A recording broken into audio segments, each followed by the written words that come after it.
Kadalasan, sila ay nasa komunidad upang mag-apula ng sunog. Ngayon, sila ay magkakatipon hindi para puksain ng apoy, kundi para pag-alabin ang pananampalataya ng bawat isa. Isang makasaysayang pagtitipon ng isinagawa ng mga Adventist personnel ng Bureau of Fire Protection mula sa iba't ibang rehiyon ng bansa para sa nationwide BFP Missionary Sabbath Worship and Fellowship. Ginanap sa Pagulingin Seventh-day Adventist Church ang pagsamba na naglalayong palalimin ang espiritual na ugnayan, pasiglahin ang moral na paninindigan at itaguyod ang pagkakaisa sa hanay ng mga lingkod bayan.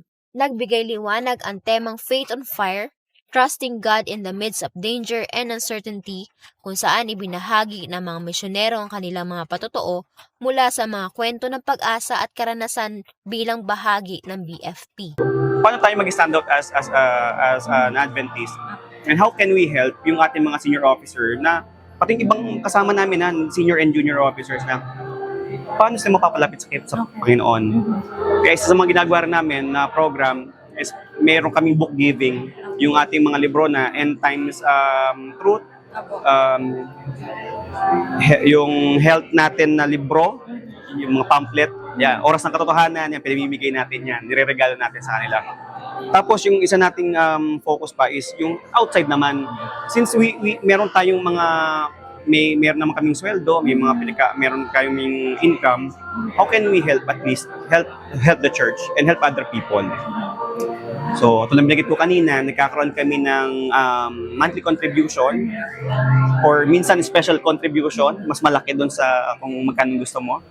Yun yung pondo namin. Pag may lumalapit na church, sir, mayroon pong lumapit sa akin na church, kailangan nilang ganito for funding, patayo ng church, binibigyan namin. Meron po kaming, may mga estudyante, no, kailangan ng ganitong amount, we give them percentage of yung fund. Though hindi naman ganun kalakihan, pero at least constant yung pagbibigay. Kasi marami. So yun, doon nag-evolve. More on our mission is to uplift yung aming spiritual health, ganun din sa ibang tao, how can we influence them as an Adventist. Alinsunod sa kanilang prinsipyo ang pagkakaroon ng pagtitiwala sa Diyos at panatilihin ang pagkakaroon ng mataas na moralidad. Sa inisyatibo ng mga mananampalataya mula sa BFP at Philippine Adventist in Uniform Services, naging pagkakataon ng Sabat upang ipamalas ang pag-asa sa komunidad, partikular ang kanilang gawain bilang mga Adventistang mananampalataya. Peligroso din talaga kasi ang trabahong bumbero, kahit ako mismo nakaranas.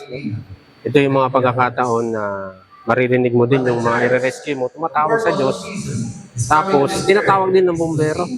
So doon mo makikita na yung pananampalataya sa gitna ng sakuna ay talagang malaking impluensya niya para mas magampanan ng maayos ang isang trabaho, lalo na trabaho ng isang bumbero.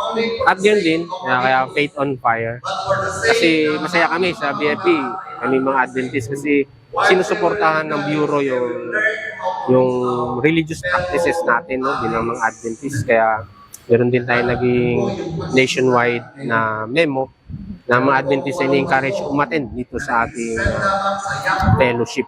So yun, malaking factor ang faith. Sa kabila na kay re-responde sa sunog, dahil unang-una tatawag ka din sa Diyos para ingatan ka at makabalik ang buhay at makapagligtas ka din ng buhay. At pangalawa, kung paano sinusuportahan ng Bureau of Fire Protection na aming pamunuan ang iba't ibang religion at sa kanilang religious practices. Pangatlo rin, na ito, ma-identify natin yung ating mga sarili at kung sino ba itong mga Adventist personnel na kinikilala ng Seventh-day Adventist Church Denomination. Na kami ay talagang lubos na masaya na tanggap o kumbaga ay parte tayo ng Adventist na church kahit na kami o kumbaga sa kabila na kami ay nasa government nagtatrabaho. Lahat tayo ay tinatawagan na makilahok. Yung tinatawag na total member involvement, ano man ang antas natin sa pamuhay, estudyante man tayo, nagtatrabaho, ano man profession, negosyante. Ang nais ng Diyos na ipaalala sa atin, everyone born into the kingdom of God is born to be a missionary.